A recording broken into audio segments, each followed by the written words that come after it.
In the Gulf of Mexico, an LNG carrier with a load capacity of over 92,000 tons of LNG, which is worth $100 million, is preparing to sail out Sabine Pass port in the United States to Milford Haven in the United Kingdom. After the escalation of the crisis in Ukraine, Russian oil and gas deliveries to Europe have been drastically reduced due to Western sanctions. According to the US journalist's investigation, the Nord Stream pipelines, which carry natural gas from Russia to Europe, were also blown up by the United States. Therefore, more and more LNG carriers are departing from the US for Europe. There were 699 shipments in 2022 compared to 274 in 2021.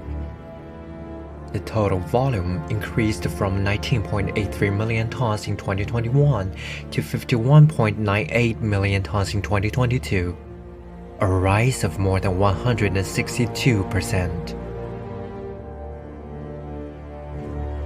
The U.S. industry and the U.S. economy is benefiting while Europe suffers, and U.S. energy companies are profiting through selling liquefied natural gas at a higher price to Europe. And then second, that the U.S. is benefiting through increased weapons sales to Europe. It's not a benevolent power that tries to introduce goodness into the world. It follows its own interests.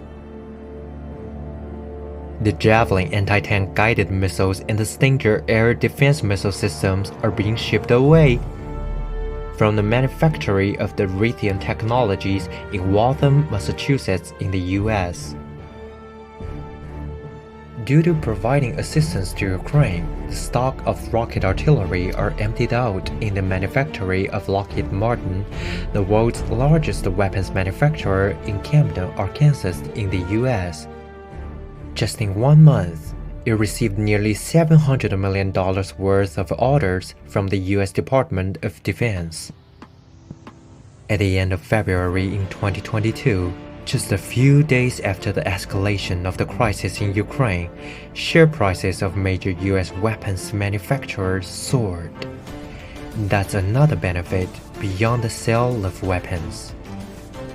In 1992 or 1993, you got the industry basically sponsoring the Committee to Expand NATO. It was headed up by a guy named Bruce Jackson. Similar situation happens in the field of grain. This is a large storage facility of Cargill Incorporated at the port of Deer Park, Texas. Grain produced by the United States is being shipped to the rest of the world from here. Global food prices soared after the escalation of the crisis in Ukraine. The assets of the Cargill family's key members have risen in varying degrees, all exceeding $5 billion. The global market is largely controlled by a handful of corporations, and you have especially a few big US and European corporations who are really in a dominant position on the market, and we've seen huge profits from these firms in this past year. Meanwhile, production lines have migrated to the United States, an important destination for European industries. A Dutch chemical company is expanding its ammonia gas manufactory in Texas, while cutting its production in Europe. Due to the expansion of the new production line of Volkswagen in Tennessee, the parking lot of new EVs is getting crowded. Mercedes-Benz has also opened up a new battery assembly plant in Alabama. Energy-intensive industries in European countries are gradually shifting their business focus to the United States because US energy prices are much lower than in Europe, and the US government has provided high subsidies through legislation. This further accelerates the process of deindustrialization in Europe. At the same time, many countries have been taking efforts to eliminate negative consequences brought by US selfish behaviors over the past year. Saudi Arabia refused the US proposal to cut oil production. Leaders and politicians in many countries have refused to get involved in this dispute for the US benefits.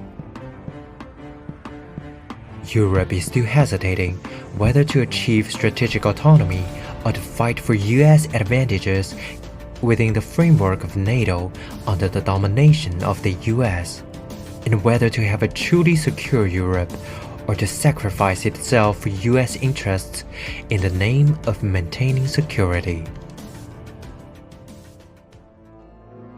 The issue is that we are heading towards a renewed Cold War, and in that developing countries are being dragged into.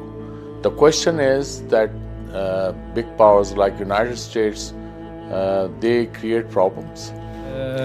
En réalité, on nous entraîne dans une guerre qui n'est pas la nôtre. Voilà. Moi, aujourd'hui, on a une diplomatie française qui est à la remorque de l'Union européenne et donc des États-Unis.